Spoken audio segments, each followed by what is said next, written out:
didn't need from us this morning. It's just an instant coffee. But if you have watched our videos, you will know that we are coffee fans. Yeah, it's been brought up to us that we apparently drink coffee too much.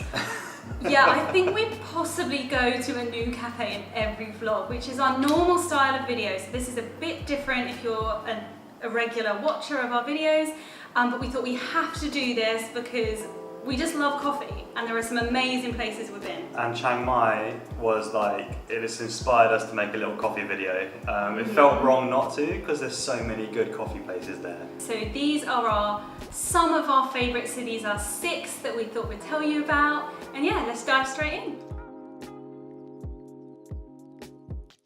Okay, so starting off, one of the smallest ones that we went to was a little place called Impresso. Such a cute name. Really cool name, and it's really, really tiny. I'd say the best thing about it is quite obvious, it's the espresso. It was a good little bar space, really cute, really strong espresso. Yeah. Like blow your face off strong. But yeah, the only downside, I guess you could say, is it's quite small. So if you wanted to go there to work on your laptop or anything like that, You wouldn't really work there. You wouldn't. It's kind of like one of those ones when you're walking around, you just pop in for a coffee. This one is possibly one of our favourites. It's Now, also a famous one. it is, like everyone will probably know about this one. It's called Ristretto. And they have 3 locations in Chiang Mai. They grind their own coffee beans and it is really unique. They are truly passionate about coffee. They actually also hold titles in the World Latte Art Championships. It's quite impressive. Yeah, that is quite a very niche championships, I'm sure.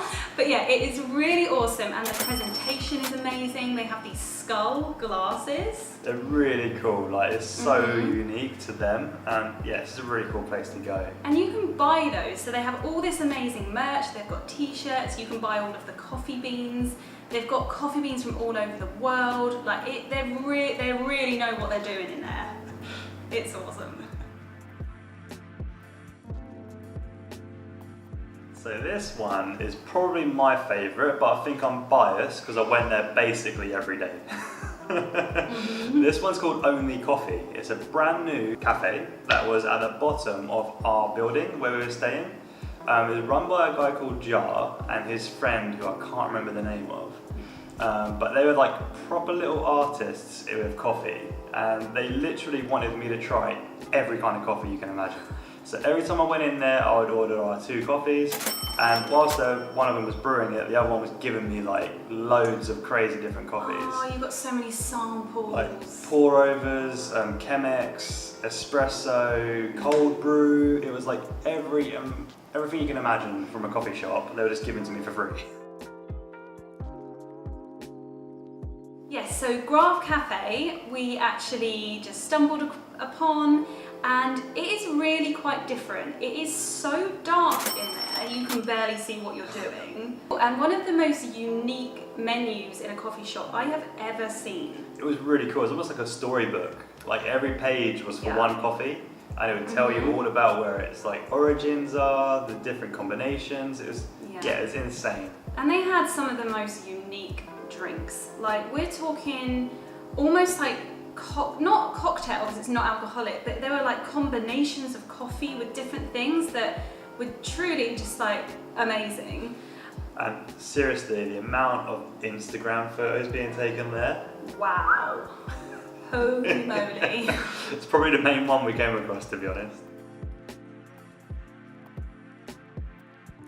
This is probably the most expensive one we came across. However, with that, you got the best presentation, and I still think it was the best coffee, like the best tasting coffee. So this one's Rockspresso. Again, this did feature in one of our vlogs, but it was just a really unique experience. The way they presented your coffee for one, but also because their coffee was like manually, is pressed the right word? I mean, it was manually done. It was a hand, it's all all done by hand using a manual espresso maker, so there are no huge machines on the work surface. That is the only coffee shop I've ever been in that didn't have one of the huge espresso machines. It was just super crazy to see these weird devices up on the Yeah. wall when you walk in, because It's that's like a what science lab. it's what the whole cafe is based around, which is really cool. It's really different. Really unique. And they had different beans. So the cheapest bean was 130, so you got a cappuccino or a macchiato or whatever, and it was 130, and it went all the way up to 230. So it is definitely more for an experience. Like if you just wanted to grab a coffee, it isn't really where you'd be going. No, I mean, 230 is expensive. That's a lot. Like we wouldn't spend 230 on like dinner, but you got the tea, you got the biscuits, you got the presentation, and like we said, it is an experience. That's why you'd go there. That is definitely why you'd only go there once, really, especially when you're on like a backpacker budget. It's not somewhere you'd go every Well, if day. you're on a true backpacker, you might not go at all. No, that's true. It's like 4 meals. It is. It genuinely is. Okay, and last but not least is actually one that was in the old city, down some strange little back roads. We pretty much got lost, I think, trying to find it. We did walk past it like twice. Yeah, so it's this tiny little coffee shop called Berkshire Coffee, and it's actually very small. I would say there was probably 4 or 5 tables. Yes, it's tiny, It's very tiny. but it was dead. Like there was no one in there. So, Yeah, I think because it's like you wouldn't just stumble across it. But the main thing is that it's actually part of a huge co-working space. So of all the ones that we've mentioned in this video, none of them are really places that you really go to work. They're all more you'd No. literally go there if you loved coffee and you want a coffee. But this one, it had a co-working space attached, which is called Pun Space, I believe.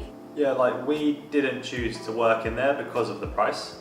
We found a really cool co-working space called Heartwork. What was the place? Yeah, it's called Heartwork, yeah. Heartwork. Yeah, I thought that was the name of it.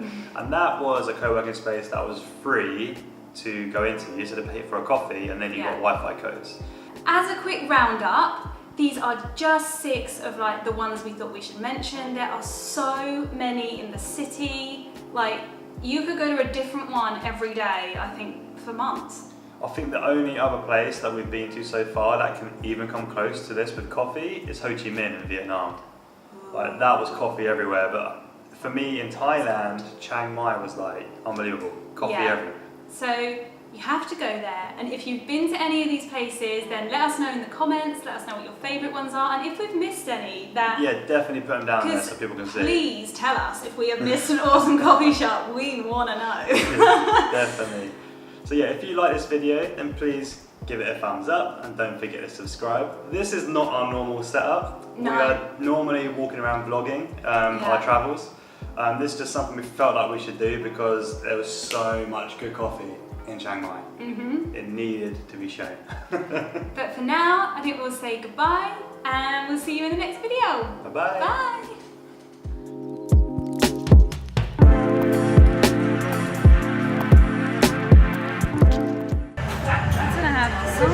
That is strong. That's the kind of strong that you feel like your heartbeat getting quicker. Yeah.